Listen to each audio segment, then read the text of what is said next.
Good morning, good afternoon, good evening. Thank you for joining with me. We are in the Manual for Teachers. This is section 17.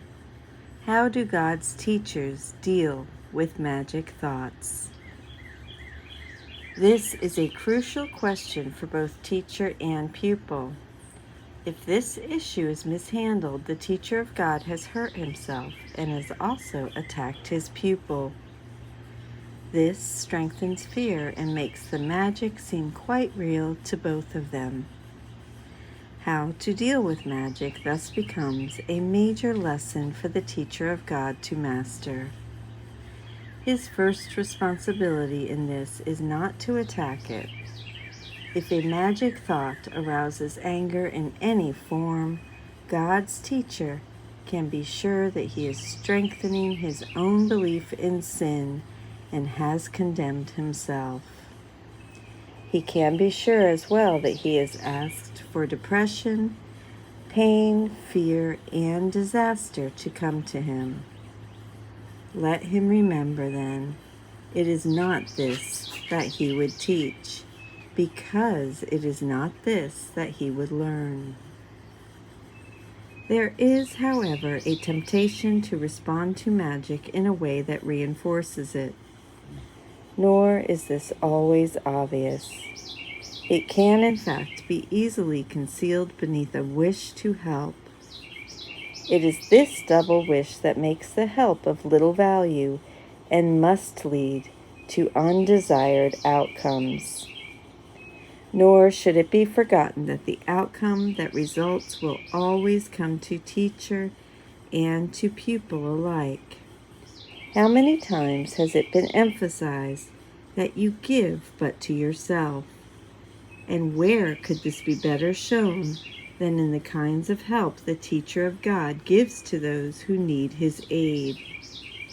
Here is his gift most clearly given him, for he will give only what he has chosen for himself, and in this gift is his judgment upon the Holy Son of God. It is easiest to let error be corrected where it is most apparent, and errors can be recognized by their results. A lesson truly taught can lead to nothing but release for teacher and pupil who have shared in one intent. Attack can enter only if perception of separate goals has entered, and this must indeed have been the case if the result is anything but joy. The single aim of the teacher turns the divided goal of the pupil into one direction, with the call for help becoming his one appeal. This, then, is easily responded to with just one answer, and this answer will enter the teacher's mind unfailingly. From there it shines into his pupil's mind, making it one with his. Perhaps it will be helpful to remember that no one can be angry at a fact.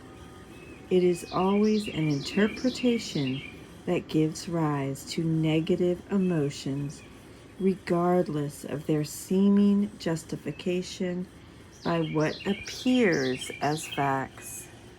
Regardless, too, of the intensity of the anger that is aroused.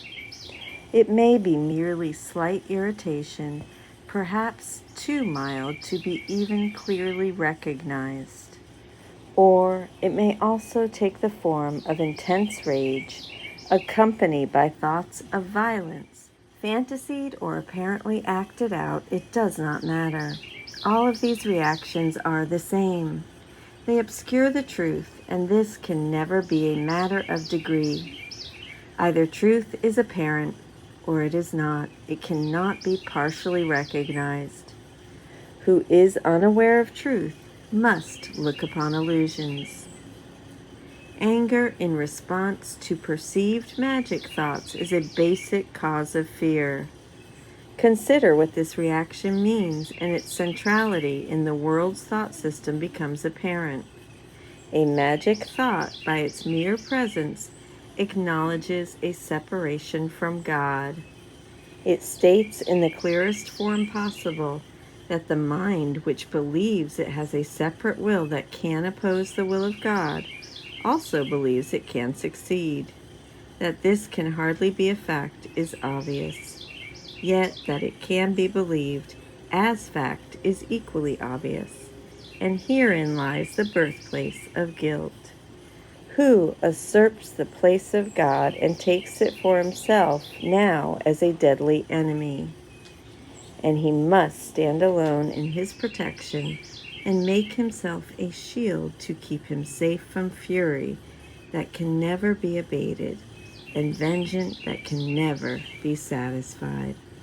I'm going to go ahead and stop there today. Section 17 of the Manual for Teachers, How Do God's Teachers Deal with Magic Thoughts.